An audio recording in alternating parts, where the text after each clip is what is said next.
அமித்ஷா தமிழ்நாட்டுக்கு எதுக்கு வந்தாருன்னு எனக்கு தெரியல. திமுகவை திட்டுவாருன்னு பார்த்தா அதிமுகவுடைய கதையை ஒட்டுமொத்தமா முடிச்சிட்டாரு அப்படின்னே சொல்லலாங்க. பிஜேபியோட கூட்டணி அமைக்கும் வரைக்கும் அமித்ஷா எடப்பாடிக்காக காரிலேயே சுத்திக்கிட்டு இருந்தாரு. அவ்வளவு தூரத்திற்கு பிரஸ் மீட்டை தள்ளி போட்டுக்கிட்டே இலவுகாத்த கிளியை போல அதிமுகவுக்காக காத்து கொண்டிருந்தது இந்த பிஜேபி. ஆனா அதிமுக சரியாக தன்னுடைய வலையில சிக்கின பிறகு இன்னைக்கு அந்த கட்சியவே சிதைக்க ஆரம்பிச்சிட்டாங்க. நான் ஏற்கனவே சொன்ன மாதிரி 4 விஷயங்கள், அதாவது பிஜேபியோட கூட்டணி அமைக்கணும் அப்படின்னா 4 விஷயங்கள்ல எங்களுக்கு நீங்க ஒத்துழைச்சா மட்டும்தான் நாங்க உங்களுடைய கூட்டணி அமைப்போம் அப்படின்றதான் அதிமுக ஆரம்ப கட்டத்திலிருந்து சொல்லி வருவது. அந்த 4 விஷயங்களையுமே இப்ப பிஜேபி குறிப்பா அமித்ஷாவுடைய வருகையின் போது மீறிட்டாங்க. அது என்னென்ன விஷயம் அப்படின்னு சொல்லிட்டு வரிசையா பார்க்கலாம். முதல் விஷயம் அண்ணாமலையை பொறுத்த வரைக்கும் அவரை நீக்கினா மட்டும்தான் உங்களோட கூட்டணி அமைப்போம் அப்படின்னு சொல்லிட்டு அதிமுக திரும்ப திரும்ப சொல்லிக்கிட்டு இருந்துச்சு.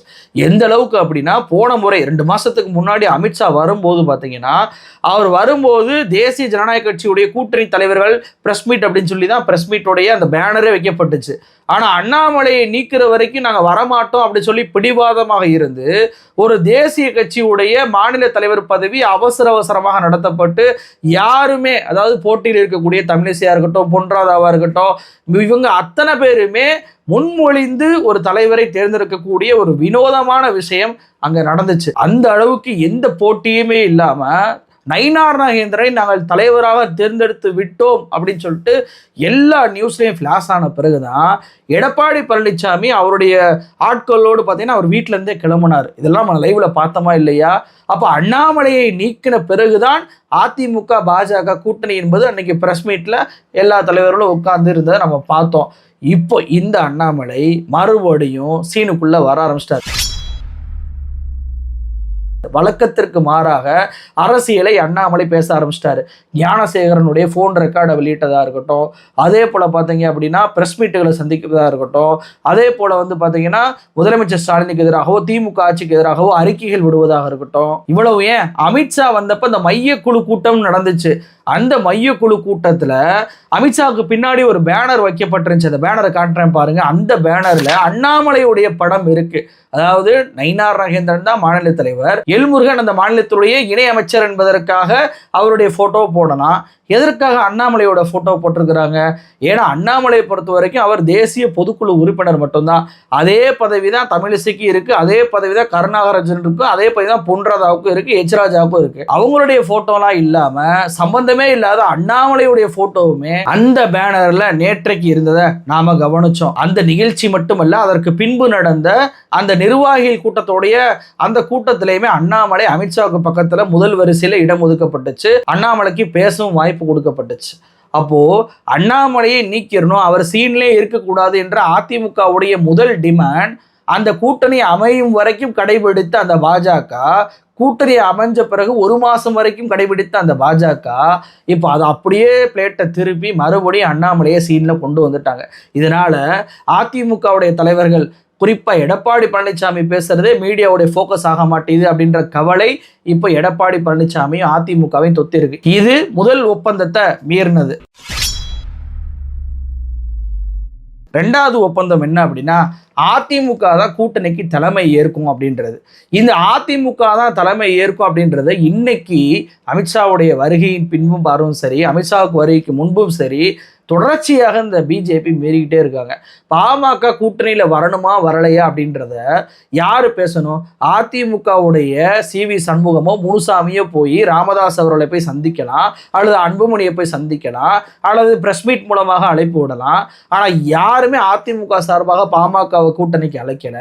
ஆனா பிஜேபி பாருங்க, குருமூர்த்தியும் சைதை துரைசாமியும் போய் அங்க ராமதாஸ் கிட்ட பேச்சுவார்த்தை நடத்துறாங்க.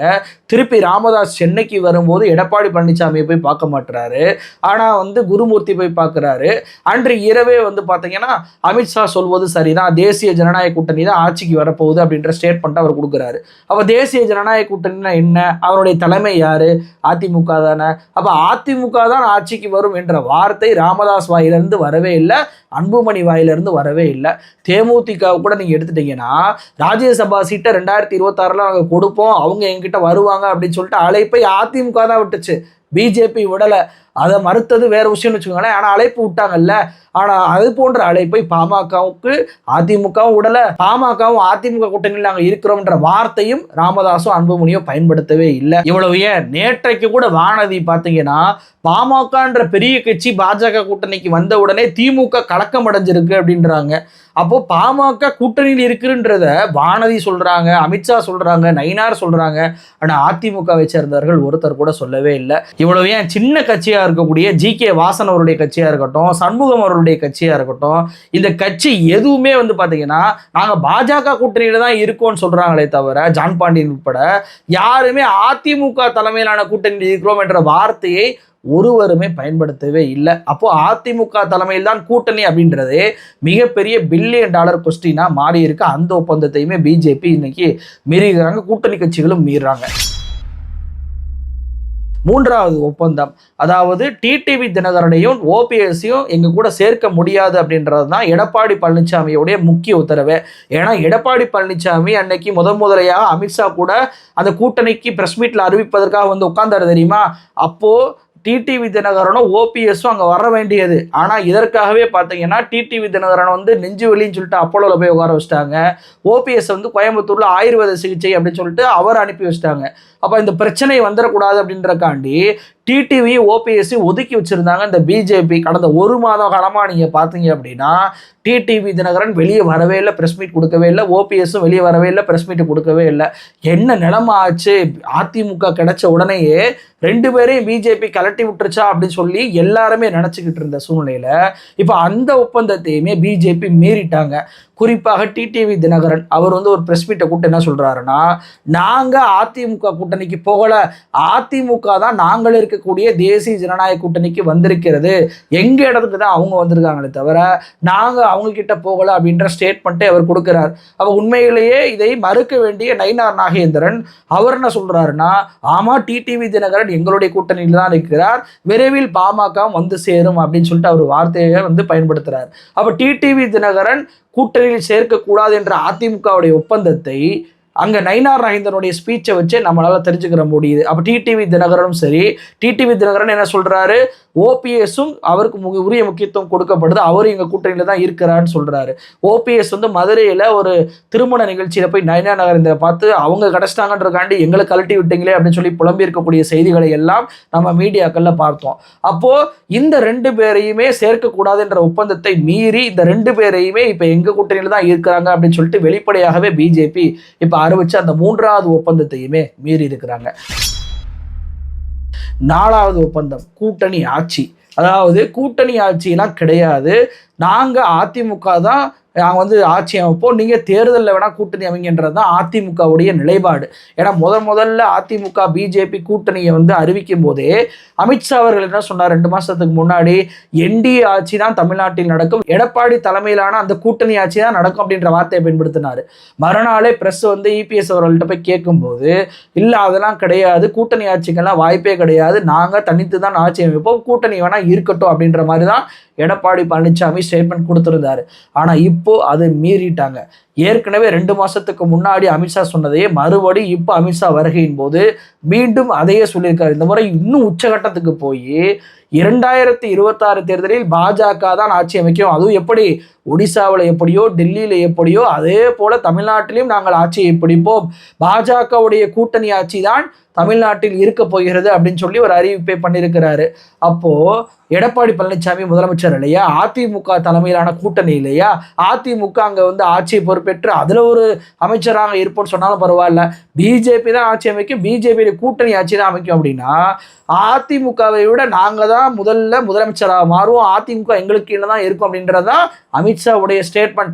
இதுவரைக்கும் எடப்பாடி பழனிசாமியோ அதிமுக தரப்போ அதை மறுத்து ஒரு அறிக்கை கூட வெளியிடலை. ஏன்னா அமித்ஷா ஒரு பக்கம் கூட்டணி ஆட்சி தான் அமைப்போம் அப்படின்னு சொன்ன உடனே ராமதாஸ் அதை வரவேற்கிறாரு, பிரேமலதா அதை வரவேற்கிறாங்க. ஆனால் எடப்பாடி பழனிசாமி தரப்பு மட்டும் அதை வரவேற்கவே இல்லை, அதை எதிர்த்து கூட ஒரு வார்த்தை கூட பேசலை. அப்போ கூட்டணி ஆட்சி அப்படின்றதை ஆரம்பத்தில் எதிர்த்த எடப்பாடி பழனிசாமி இந்த முறை எதிர்க்கவே இல்லை. ஆரம்பத்தில் 2 மாதத்துக்கு முன்னாடி எடப்பாடி பழனிசாமி தலைமையில் தான் கூட்டணி ஆட்சி என்ற அமித்ஷா இந்த முறை ஒருமுறை பாஜக தலைமையில் தான் கூட்டணி ஆச்சு அப்படின்றாரு. பாஜக கூட்டணி தான் சொல்றாரு தவிர அதிமுகன்ற ஒரு வார்த்தை கூட அவர் பயன்படுத்தல. அதிமுக தலைமையிலான ஆட்சி என்றோ அதிமுக தலைமையிலான கூட்டணி என்றோ அந்த வார்த்தையை அமித்ஷா அவர்கள் பயன்படுத்தாமல் இருப்பதே மிகப்பெரிய ஒரு அரசியல் ஸ்டேட்மெண்டாக பார்க்கப்படுது. அப்போ அண்ணாமலையை நீக்கியதாக சொல்லி 2 மாதத்துக்குள்ளே அந்த ஒப்பந்தத்தை மீறிட்டாங்க.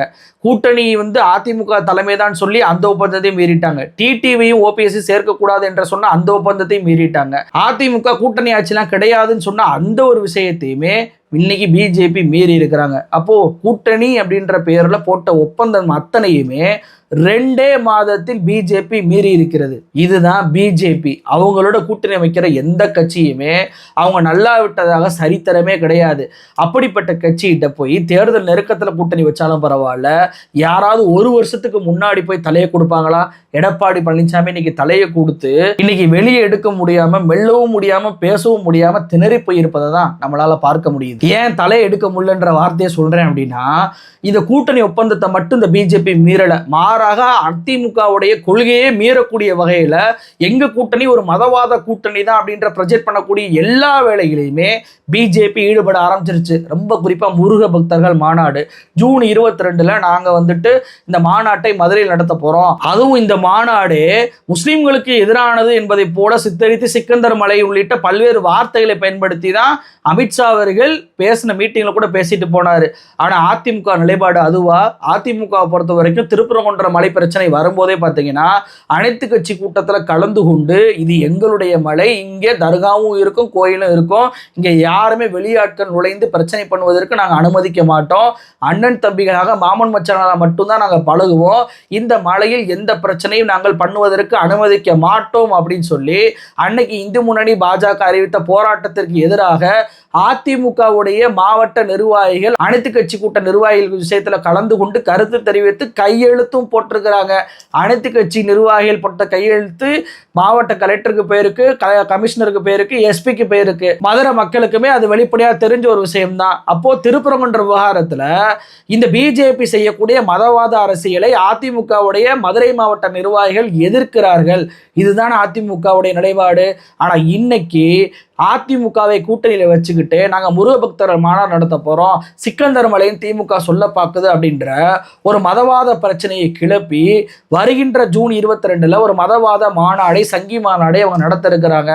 இது குறித்த அதிமுக ஏதாவது ஒரு கருத்து சொல்லிச்சா? அதிமுகவுடைய நிர்வாகி கையெழுத்து போட்டாரு, பிஜேபியை நாங்க அனுமதிக்க மாட்டோம், நாங்க கலவரம் பண்ணுவதற்கு எங்களுடைய மலையை விட்டு கொடுக்க மாட்டோம் சொல்லிட்டு கையெழுத்து போட்டாரு. அந்த நிலைப்பாடுல தான் அதிமுக இருக்கா? இல்ல அமித்ஷா சொல்வதை போல மதவாத கூட்டணியில் தான் நாங்க இருக்கிறோம் அப்படின்னு சொல்ல வராரா? 2 விஷயத்துல எடப்பாடி பழனிசாமி எந்த முடிவையும் எடுக்க முடியாமல் திணறி வர்றாரு. இதனால சிறுபான்மை மக்களுடைய ஓட்டு நமக்கு உறுதியாக கிடைக்காது அப்படின்றத எழுதி வச்ச மாதிரி அதிமுகவுடைய நிலை 1 வருஷத்திற்கு முன்னாடியே இப்ப ஏற்பட்டு போச்சு. இந்த நெருக்கடியை மட்டும் பிஜேபி கொடுக்கல, இன்னொரு நெருக்கடி என்ன கொடுக்குறாங்க அப்படின்னா கீழடி நாகரிகம். நம்ம கீழடியில அதிமுக ஆட்சி காலத்துல கண்டுபிடிக்கப்பட்டுச்சுங்க. இதை 2 வருஷத்துக்கு முன்னாடி ஆய்வறிக்கை அமர்நாத் அனுப்பி வச்சிட்டாரு. 2 வருஷமாக இந்த ஆய்வறிக்கையை பிஜேபி அரசு, ஒன்றிய பிஜேபி அரசு வெளியிடாம வச்சிருக்கிறாங்க. ஏன் வெளியிடல அப்படின்னு சொல்லி கேட்டதுக்கு இன்னைக்கு ஒன்றிய கலாச்சாரத்துறை அமைச்சராக இருக்கக்கூடிய செகாவத் தமிழிசைய நயினா நாகேந்திரனை பக்கத்துல வச்சுக்கிட்டே பிரஸ் மீட்டை கொடுக்குறாரு. கீழடி நாகரிகத்திற்கு அறிவியல் உண்மையே இல்லை, அறிவியல் சான்று கிடைச்சா அந்த ஆய்வறிக்கையை நாங்கள் ஏற்றுக்கொள்கிறோம் என்று வெளிப்படையாக அவ்வளவு ஆய்வறிக்கை மேற்கொண்ட அமர்நாத் மிகப்பெரிய ஒரு ஆய்வாளர், அவரு கண்டுபிடிச்சதையே அறிவியல் ஆதாரம் இல்லை அப்படின்னு சொல்லி மறுக்கிறாங்க. அப்படின்னா கண்டிப்பாக கீழடி நாகரிகத்தை இவங்க திட்டமிட்டு புறக்கணிக்கிறாங்கன்றது வெளிப்படையா தெரியுது. ஏன்னா சரஸ்வதி நாகரிகத்துக்கோ ராமாயணத்துக்கோ மகாபாரத்துக்கோ எந்த ஒரு ப்ரூஃப்மே கிடைக்கவே இல்லை. ஆனா பல கோடிகளை கூட்டி வட இந்தியா முழுக்க ஆர்கியாலஜியை வச்சு சர்வே பண்ணிக்கிட்டே இருக்காங்க இந்த பிஜேபி அரசு. அங்கே எதுவும் அறிவியல் ஆதாரமா விடுங்க, குறைஞ்சபட்சம் ஒரு ஆதாரம் கூட கிடைக்கலையே, அப்புறம் எப்படி இவ்வளவு கோடிகளை கொட்டுறீங்க? ஆனா கீழடி நாகரிகத்துல மிக தரமான ஒரு ஆய்வறிக்கை 2 வருடத்திற்கு முன்பே கொடுத்த பின்பு அங்க அறிவியல் சான்று இல்லைங்கன்னு எப்படிங்க சொல்ல முடியும்? அமர்நாத் என்ற அதிகாரி அந்த விஷயத்து கூட தெரியாத ஒரு நபரா? அவர் மிகப்பெரிய ஒரு ஆய்வாளர், அவருடைய ஆய்வறிக்கை இப்படி புறக்கணிக்கிறாங்க அப்படின்னா இந்த விஷயமே அதிமுகவுக்கு நெருக்கடியில தான் போய் முடியும். ஏன்னா அதிமுகவுடைய ஆட்சி காலத்துல தான் கீழடிக்கு பணம் கொடுக்க முடியாதுன்னு ஒன்றிய பாஜக பாஜக அரசு கைவரிச்சாங்க. அப்ப அதிமுக அரசே பணம் போட்டு கீழடி நாகரிகத்தை கண்டுபிடிக்கணுன்றதுக்காக அகழ்வாய்வு பண்ண வச்சாங்க. அப்படிப்பட்ட அதிமுக இப்போ கீழடி நாகரிகத்தை நாங்க வெளியிட முடியாது அப்படின்ற நிலைப்பாடு எடுக்கிறாங்களே, அதற்கு உங்களுடைய பதில் என்ன? அப்ப தமிழ்நாட்டை திட்டமிட்டு தமிழ்நாட்டுடைய வரலாறு தெரியக்கூடாது என்று பிஜேபி நெருக்கடி கொடுக்கும் போது அந்த நிலைப்பாட்டில் அதிமுக முடிவெடுக்க முடியாம திணறுவதை பார்க்க முடியுது. இது மட்டுமா, இந்த பிஜேபி இதுவரைக்கும் தனித்து ஒரு சீட்டு கூட வென்றதில்லை. 1996 தேர்தலில் அங்க இருக்கக்கூடிய கன்னியாகுமரியில கோயில் கலவரத்தை தூண்டி விட்டு தான் ஒரு சீட்டு அவங்களால ஜெயிக்க முடிஞ்சு. அதுக்கப்புறம் தனித்து ஒரு இடத்தில் கூட பிஜேபியால வென்றதே கிடையாது. கூட்டணி அமைச்சா மட்டும்தான் ஒரு சீட்டோ 2 சீட்டோ 3 சீட்டோ கிடைக்கும். அப்படிப்பட்ட பிஜேபிக்கு 50 சீட்டு ஒதுக்கணுமா? அமித்ஷா கூட்டத்தில் பேசியிருக்கிறாரு. எங்க பாஜக மாநில தலைவராக இருக்கக்கூடிய நயினார் நாகேந்திரனே 40 சீட்டு தான் வேணும் அப்படின்னு சொல்லி கேட்டுக்கிட்டு இருந்தாரு. இவர் ஒரு படி மேலே போயிட்டு 50 சீட்டு எங்களுக்கு கொடுக்கணும் அப்படின்றாரு. இது அதிமுகவோட மறுக்க முடியுமா? 50 சீட்டை கொடுத்தீங்கன்னா பாமக எவ்வளவு சீட்டு கேட்கும், தேமுதிக எவ்வளவு சீட்டு கேட்கும்? ஜி.கே. வாசன் இருக்கிறாரு, கிருஷ்ணசாமி இருக்கிறாரு, ஜான் பாண்டியன் இருக்கிறாரு, சண்முகம் இருக்கிறாங்க. இவங்க எல்லாருக்கும் நீங்க எப்படி சீட்டு கொடுப்பீங்க? அப்ப இதனாலதான் அமித்ஷா கூட்டணி ஆட்சி அப்படின்றாரா?